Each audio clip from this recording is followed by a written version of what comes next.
She said, "If you don't buy me that $8,000 bag, we're done." In front of her friends at the mall, I said, "Then we're done," and walked away. 2 hours later, security was calling me because she'd used my emergency credit card. I reported it as fraud. The police report changed her attitude fast. I, 29, male, had been dating Brianna, 26, for 2 years. Looking back, the red flags were basically a parade, but I was colorblind from what I thought was love. The incident happened last Saturday. Brianna wanted to go shopping with her friends Courtney and Jenna. Fine by me. I needed to pick up a new suit for a work conference. Anyway, we agreed to meet at the mall, do our separate shopping, then grab lunch. I finished at Men's Warehouse in 20 minutes. She texted saying they were at Nordstrom, so I headed over, found them in the handbag section, and immediately I knew something was up. Brianna had that look, the one where she's already decided she wants something and is just figuring out how to make it happen. "Babe, perfect timing." She grabbed my arm and dragged me to a display. "Look at this BGA Veneta bag. Isn't it stunning?" I looked at the price tag. $8,200. "That's nice," I said, already backing away slowly. "Nice? It's perfect. And Courtney says it would go amazing with that dress I bought last month." Courtney nodded enthusiastically. "It's an investment piece. These actually go up in value." "No, they don't, but whatever." "Brianna, that's $8,000 for a bag. So, you make good money. You just got that promotion." "Yeah, a promotion to senior analyst, not CEO. That's like 2 months of rent." Here's where it got interesting. She turned to face me fully, hands on her hips, and in front of her friends, the sales associate, and about 6 other customers. She said, "If you don't buy me this bag, we're done. I'm serious. A real man would want to make his woman happy, right, girls?" Courtney and Jenna both nodded, smirking. Jenna actually said, "My boyfriend bought me a Chanel last month just because it was Tuesday." I looked at Brianna, really looked at her. 2 years together and she was ready to end it over a bag. "Then we're done." I turned and walked away. The silence behind me was deafening. Then I heard Courtney gasp and Brianna's shriek, "Are you serious right now?" I kept walking, made it to my car, drove home, and started packing her stuff. We didn't live together, thank God, but she had probably half her wardrobe at my place. 2 hours later, my phone rang, mall security. "Sir, we have someone here who says she's your girlfriend. She attempted to make a purchase that was declined, and she's saying there must be a mistake with your credit card. My emergency credit card, the one I kept for actual emergencies, the one hidden in my home office that she didn't know about. That's credit card fraud. I never authorized any purchase. I'd like to file a police report." "Sir, are you sure? She's saying we broke up 2 hours ago in your store." "Actually, check your cameras. She has no authorization to use my cards." Long pause. "We'll need to contact the police then." "Please do." Update 1. Holy crap. Didn't expect this to blow up. Let me fill you in on what happened after. So the police showed up at Nordstrom. Brianna tried to play it off like we had a little fight, and I was being dramatic. The officers weren't buying it, especially after, 1, the security footage showed our confrontation and me leaving. 2, she couldn't explain how she got my emergency credit card. 3, she'd already signed for the purchase. Attempted fraud over $5,000 is a felony here. They called me while she was still there. I explained the card was in my locked office drawer and she must have taken it without permission on a previous visit. That changed everything. They arrested her. Arrested. Jenna apparently tried to live stream it and got her phone confiscated as evidence, since she was recording herself saying, "Bree's gonna get that bag one way or another before the arrest." But here's where Brianna's entitlement went nuclear. Her mom called me at 11 p.m., not to apologize. Oh no. She called to scream at me for humiliating her baby and ruining her reputation. Apparently, Brianna called her from jail crying that I set her up. "Your daughter tried to steal $8,000 from me. She's your girlfriend. You share everything." Was my girlfriend. And no, we don't share credit cards. We steal from each other's homes. "You're going to drop these charges right now or I'll sue you for emotional distress." I laughed and hung up. Then Brianna's dad called. Different energy entirely. "Look, man to man, she made a mistake. You know how women get about shopping? Can't you just let this go? I'll pay you back. Your daughter committed felony fraud. That's not a shopping spree. That's a crime. You really want to ruin her life over a handbag?" She ruined her life over a handbag. I just refused to be her victim. But the best part, remember Courtney and Jenna? These absolute winners started a social media campaign, #free Blair bags. Blair is Brianna's middle name. She goes by it online. They posted that I was financially abusive, that I promised her the bag, then trapped her, that I planted my credit card to frame her, that this was all because I was threatened by a successful woman. Brianna works part-time at a yoga studio. I'm not sure what success they're referring to. My buddy Dylan saw the posts and sent me screenshots. Then he did some digging. Turns out Courtney has been arrested twice for shoplifting. Jenna has 3 credit cards and collections, and there's a whole Instagram account called Boo. They brag about their hustle to get luxury items. One post from 3 weeks ago, when your man won't step up, you gotta step out of his wallet. Yeah, I sent all of this to the prosecutor. Update 2. Brianna got out on bail. Her parents posted it. The first thing she did, show up at my apartment at 2 a.m. with her apology. I have a Ring doorbell, so I didn't even answer. Just watched through the app as she went through the stages of grief on my doorstep. Denial. Baby, I know you're home. This is all a misunderstanding. Anger. You're seriously gonna ruin my life over nothing. You're such a small, petty man. Bargaining. If you drop the charges, I'll do anything. We can work this out. I'll even sign something saying I won't ask for expensive gifts. Depression, ugly crying. I can't have a record. Do you know what this means for me? Acceptance, just kidding. She went back to anger and started kicking my door. My neighbor, Mr. Rodriguez, came out and told her to leave or he'd call the cops. She screamed that I was probably following his daughter. Mr. Rodriguez is 73 and his daughter lives across the country before storming off. The next morning I woke up to 89 messages. Not from Brianna, she was blocked. From numbers I didn't recognize. Her friends, cousins, random people from her yoga studio, all telling me I was toxic and destroying a beautiful soul. One message stood out. It was from her ex, Trevor. Dude, just saw what happened. Same thing happened to me 2 years ago, but with a car. She tried to take out a loan in my name for a Mercedes. I was too embarrassed to press charges. Don't make my mistake. She'll do this again. I called Trevor. We talked for an hour. Turns out Brianna has a pattern. 1.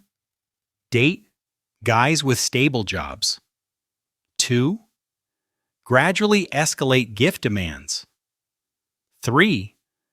When refused, attempt theft. 4. Play victim when caught. 5. Get parents to bail her out. 6. Repeat. Trevor gave me his lawyer's info and said he'd testify if needed about her pattern of behavior. But here's where it gets wild. Remember that emergency credit card? I pulled the statements. She'd been using it for months. Small purchases I hadn't noticed. $50 here, $100 there, always just under the amount that would trigger a notification. Total damage, about $3,800. She'd been stealing from me the entire time. I sent everything to the prosecutor. The charge got upgraded. Then Courtney made a mistake. She posted a video from inside my apartment. A video from 3 months ago of her and Brianna going through my office. The caption, LOL helping Bri find her man's hidden assets, girls who support. In the video, you can clearly see Brianna taking photos of my credit cards. Yeah, that went to the prosecutor too. Update 3. The prosecutor offered Brianna a plea deal. Plead guilty to 1 count of fraud, pay full restitution, get probation and community service. Her lawyer apparently begged her to take it. She refused. She wanted a trial because she was convinced a jury would see that love makes people do crazy things, and I was the real villain. But while preparing for trial, more came out. Jenna cracked. Apparently the police had been investigating her for involvement, and she panicked. She showed up at the station with her lawyer and spilled everything. The bougie on a budget Instagram, it was a guide. They were literally teaching other women how to identify marks, men with stable income and low self-esteem, gradually gain access to financial information, make purchases that looked authorized, gaslight when caught. They had a private group chat with 47 members called Bag Ladies, where they shared tips and victories. Brianna was apparently the president of this little fraud club. Some highlights from the chat that Jenna provided. Just convinced Mike that spending $5K on my birthday is normal. He actually apologized for questioning it. Pro tip, take pictures of his cards when he's sleeping. He'll never know. If they threaten to leave over money, they don't really love you anyway. The prosecutor was basically salivating. This wasn't just fraud anymore. This was organized crime. But Brianna's biggest mistake was yet to come. She went on a podcast.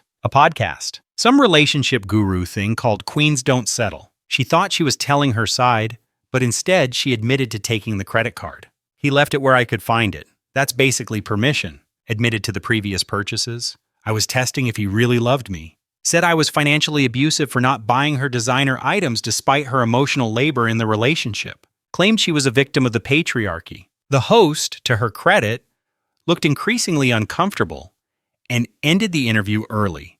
She also sent me the raw recording where Brianna, thinking the mics were off, said, "I should have taken more when I had the chance. He owes me for 2 years of my life." Update 4. Trial prep was in full swing and Brianna's side was falling apart. Courtney got arrested. Turns out, inspired by Brianna's initial success with the bag purchase attempt, she tried the same thing with her ex. Except her ex had seen my Reddit posts, Small World, and was ready.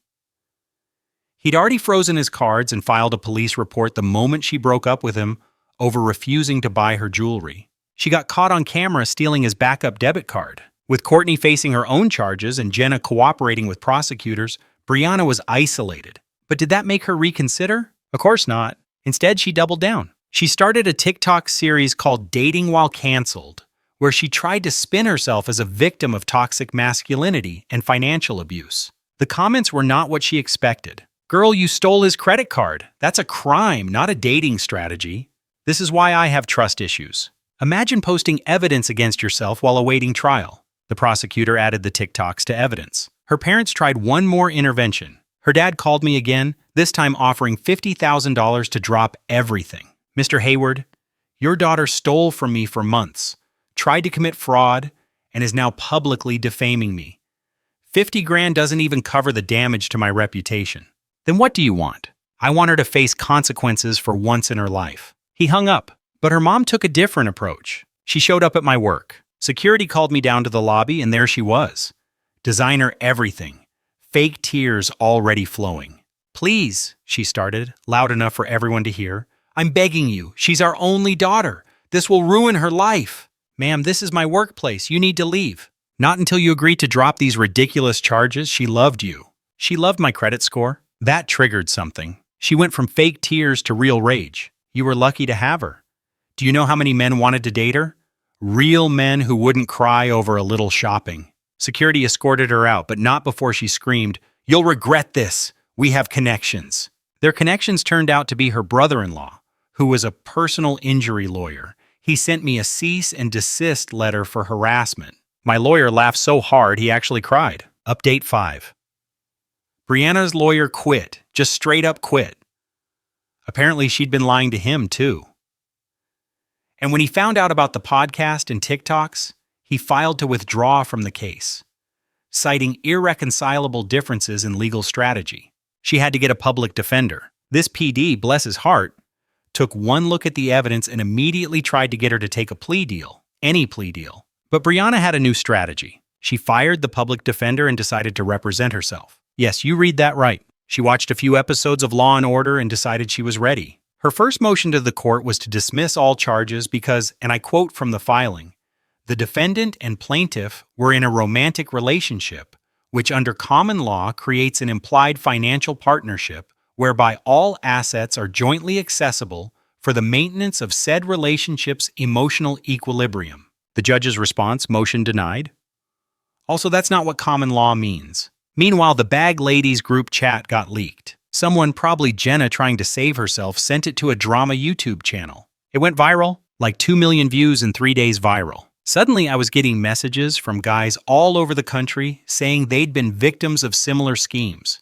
One guy from Portland lost $30,000 over 6 months. Another from Miami had his identity stolen completely. A class action lawsuit started forming against the Bag Ladies. Guess who was named as the lead defendant? Brianna. But the absolute peak happened the day before trial. Brianna tried to flee. She packed up her car and was heading to Canada when she got pulled over for speeding. The cop ran her license, saw she had court the next day, and called it in. She tried to convince him she was just going on a little vacation to clear her head. With $40,000 in cash in her trunk and a one-way ticket confirmation on her phone, She got arrested for attempting to flee prosecution. No bail this time. Final update, y'all. The trial was something else. Brianna showed up in a green jumpsuit, county lockup chic, but somehow had managed to do full makeup. She also submitted a handwritten motion to the judge requesting to wear civilian clothes because orange wasn't her color. Denied. She'd also decided to continue representing herself, against literally everyone's advice. Her opening statement was something. She started by saying she was a prisoner of love and that I had manipulated her into depending on me financially through aggressive generosity early in the relationship. The prosecutor asked her to explain what aggressive generosity meant. He would buy me things without me asking. He created an expectation.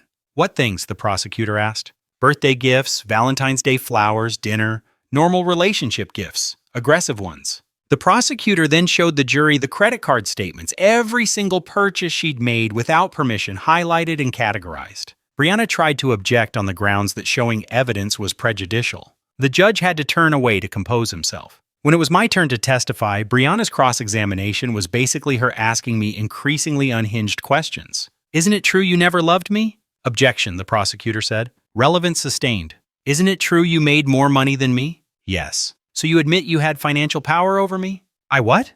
Isn't it true that you once said you'd buy me anything? When I had food poisoning and you said you'd buy me anything from the pharmacy? Yes. Aha, so you lied about buying me anything. The judge finally stepped in. Miss Hayward, do you have any questions relevant to the actual charges? This is all relevant. He created a hostile financial environment. That's not a thing. Trevor testified about her pattern. 3 other exes came forward and testified via video link. Each told the same story. Escalating financial demands, theft when refused, playing victim when caught. But the most damaging testimony came from Jenna. She brought receipts, literal receipts. The bag ladies had been requiring members to submit monthly earnings reports showing what they'd extracted from their boyfriends. Brianna's reports showed she'd taken almost $50,000 from various men over 3 years, not including failed attempts like mine. Brianna's closing argument was just her crying and saying this was all a conspiracy because I was threatened by successful women and that the jury should follow their hearts, not the law. The prosecutor's closing was just him pointing at the evidence table and saying, "She did it, we have proof, the end." The jury deliberated for 37 minutes. Guilty on all counts. At sentencing, Brianna's parents hired a new lawyer to make a last-ditch effort. This lawyer argued for minimum sentence, citing Brianna's difficult upbringing, upper middle class, her mental health struggles, never diagnosed, and her potential for rehabilitation. Zero remorse shown. The judge wasn't having it. He said this was one of the most clear-cut cases of fraud he'd seen, aggravated by the attempt to flee and the complete lack of accountability. The sentence, 18 months in prison, 3 years probation, full restitution to all victims identified, and 500 hours of community service at a financial literacy nonprofit. Brianna screamed, "This is because I'm pretty, isn't it? You all hate pretty women." Her mom fainted. Her dad tried to rush at me, but was stopped by security. Courtney was in the gallery and tried to start a Free Brianna chant. She was the only one chanting. So where is everyone now? Brianna is currently serving her sentence. According to a mutual acquaintance who works at the prison, she's trying to start a business coaching program for other inmates. It's not going well. Her parents filed for bankruptcy after the class action lawsuit judgments. Her mom started a blog about surviving your child's incarceration that has 4 readers, all bots. Courtney pled guilty to her own fraud charges, got probation, but violated it within a month by trying to steal from a Sephora, currently serving 6 months. Jenna testified against everyone in exchange for immunity. Last I heard, she moved back in with her parents and is working at a call center. The bag ladies, 23 members, have been charged with various forms of fraud. The Instagram account was used as evidence in multiple cases. It's been called the dumbest criminal conspiracy in state history by local news. Trevor and the other victims? We formed a support group. We meet monthly for beers and to share dating horror stories. Trevor's engaged now to a kindergarten teacher who, in his words, thinks a designer bag is the reusable one from Whole Foods. I'm doing great. Actually, therapy helped me recognize the red flags I ignored. I'm dating someone new. Her name's Amy. She's an accountant, and she insisted on splitting the check on our first date. When I bought her flowers last week, she almost cried from happiness. It's nice dating someone who appreciates gestures rather than demands them. The emergency credit card canceled and replaced. Now it's in an actual safe. The best part, last week I got a letter from Brianna through her lawyer. She wanted to apologize and hope we could start fresh when she got out because she's learned so much about herself. I sent back a one-word response. No. Her lawyer actually called me and said, "Good call, man." Between you and me, she asked if you were still single in the same conversation. To everyone asking if I regret pressing charges, absolutely not. She's exactly where she needs to be. The fact that she tried to steal $8,000 after already stealing thousands in small purchases, the fact that this was her business model. Nah, no regrets. Sometimes people show you who they are. When they do, believe them. And when they commit felony fraud, press charges. Thanks for following this absolute train wreck. I'm going to go enjoy my life with someone who thinks a fancy date is trying the new Thai place downtown and who gets excited over a $15 bouquet. Edit. Since people keep asking, yes, I still have the Ring doorbell footage of her meltdown. No, I won't share it, but yes, it's as glorious as you imagine. Edit 2. The Queens Don't Settle. Podcast episode got taken down after legal threats, but someone saved it and it's floating around on various drama channels. Her lawyer apparently cried when he heard it existed. Edit 3. For those asking about red flags I missed, the biggest one was when she said her ex was crazy and controlling for wanting her to contribute to dates. Should have run then.